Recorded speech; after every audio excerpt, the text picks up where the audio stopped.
आपकी स्क्रीन पर जो आदमी दिख रहा है उसने ऐसा क्राइम किया जिसे सोचना भी मुश्किल था। उसने अपने साथी के साथ मिलकर कब्रिस्तान में लगभग 48 लड़कियों की डेड बॉडीज के साथ किया। ये सिर्फ क्राइम नहीं बल्कि इंसानियत पर एक काला धब्बा है। लेकिन आखिर क्या है इस केस की पूरी सच्चाई, चलिए डिटेल में जानते हैं इस वीडियो में।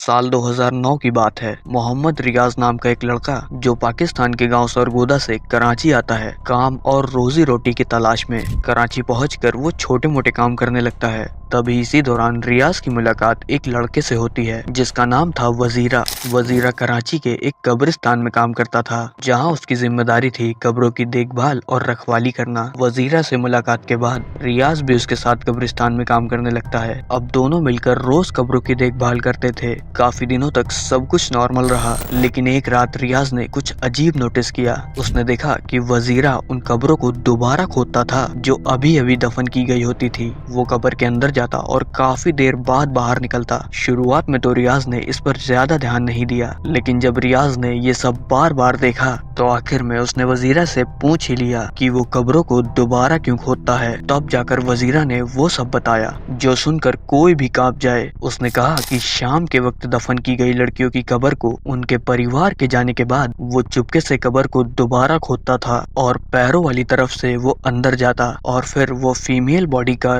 करता। लेकिन सवाल ये था कि वजीरा को कैसे पता चलता था कि कौन सी कब्र लड़की की है। असल में जो फीमेल बॉडी होती थी उस पर सफेद रंग की चादर डाली जाती थी। इसी छोटी सी पहचान से वजीरा समझ जाता था कि वो कब्र किसकी है। जब वजीरा को पता लग जाता था कि कब्र किसी लड़की की है तो वो रात होने का इंतजार करता और अंधेरे में कब्र खोदकर उसके अंदर जाता। फिर बाहर आकर कब्र को वो वापस बंद कर देता। जब ये सच रियाज के सामने आया तो उसको ये चीज काफी इंटरेस्टिंग लगती है, इसलिए रियाज भी अब वजीरा को ज्वाइन कर लेता है। अब रियाज और वजीरा दोनों मिलकर इस डिस्गस्टिंग काम को अंजाम देने लगे। ये दोनों हमेशा सिर्फ ताजी दफन की गई फीमेल बॉडीज को ही टारगेट बनाते थे, इसलिए उन्होंने फिक्स टाइम भी बना लिया था। काफी वक्त तक ये सिलसिला चुपचाप चलता रहा, लेकिन फिर एक दिन अचानक वजीरा की मौत हो जाती है। रिपोर्ट्स के मुताबिक उसकी ज्यादा नशे करने की आदत ही उसकी मौत की वजह बनती है।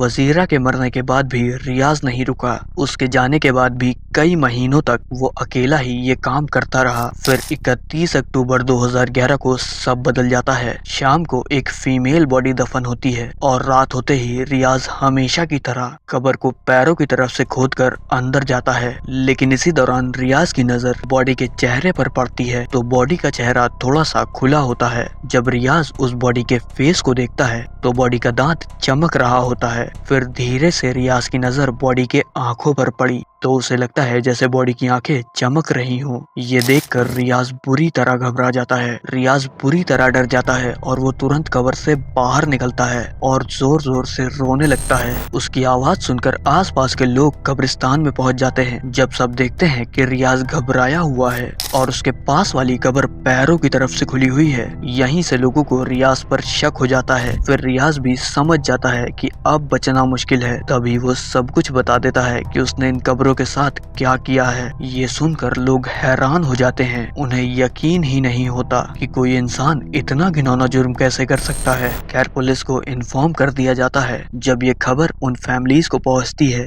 तो सबका एक ही कहना होता है कि रियाज को सबसे सख्त सजा मिलनी चाहिए। इंटरोगेशन के दौरान जो सच सामने आया वो और भी ज्यादा डरावना था। पुलिस रिकॉर्ड्स के मुताबिक रियाज और वजीरा ने मिलकर लगभग 48 डेड बॉडीज के साथ ये घिनौना जुर्म अंजाम दिया था। क्या क्या दफा लगती है इस पर? इसमें हमने एक तो 297 लगाई है, यानी मुर्दे की बेहुरमती करना, लाश की बेहुरमती करना, ठीक है। फिर उसके बाद हमने 376 लगाई है, ये जिना बिल जबर। फिर आपने एक और इस पे लगाया अननेचुरल ऑफेंस। हाँ, ये 377 है कि जो इंसान की फितरत से हटके जो अमल हो वो अननेचुरल ऑफेंस होता है। क्या नाम क्या? मोहम्मद रियाज। क्या उम्र है? 27 साल। 27 साल। अच्छा। और कहाँ के रहने वाले हो? सरगोदा। तो यहाँ कराची क्या कारोबार के लिए आए थे, मजदूरी के लिए आए थे? आज मजदूरी के लिए आया था, यहाँ पे काम करने के लिए। क्या काम करते हो? मैं कब्रों को पानी वानी डालता हूँ। कब्रों को पानी वानी जी हाँ। यहाँ किस जुर्म में हो? यहाँ समझो मेरे साथ एक लड़का था वजीरा, तो समझो ये वो गोरकंदा में पानी डालता था। वो कैसे मैयत दफन होती थी, मैयत आती थी औरत की, तो उसको दफनाते थे समझो, और मगरिब के बाद समझो उसके साथ वो गलत काम होता था, कार्रवाई करते थे। दोस्त करता था? हाँ, मैं भी उसके साथ होता था। तुम भी उसके साथ होते थे? कितने मुर्दों के साथ ये कर चुके हो? ये 48 साल हो गए। आखिरी दफा ऐसा हुआ जब मैं गया था तो अंदर से वो कब्र कैसे ही खोते अंदर गया कार्रवाई करने, उसका हल्का सा चेहरा खुला हुआ था, दांत हल्के नजर आए और आंखों से रोशनी जैसे आई और मेरे को बाहर झटका मिला और बाहर जैसे मैं निकला। तौबा माफी मांगा मैंने, बोला के बाद ना मैं ये नहीं करूंगा। तो आज का केस यहीं खत्म होता है। और अगर आपको यादन्या का केस देखना है जहां सिर्फ बदला लेने के लिए एक छोटी सी बच्ची को शिकार बनाया गया तो इस वीडियो पे क्लिक करें। मैं आपसे वहीं मिलता हूं।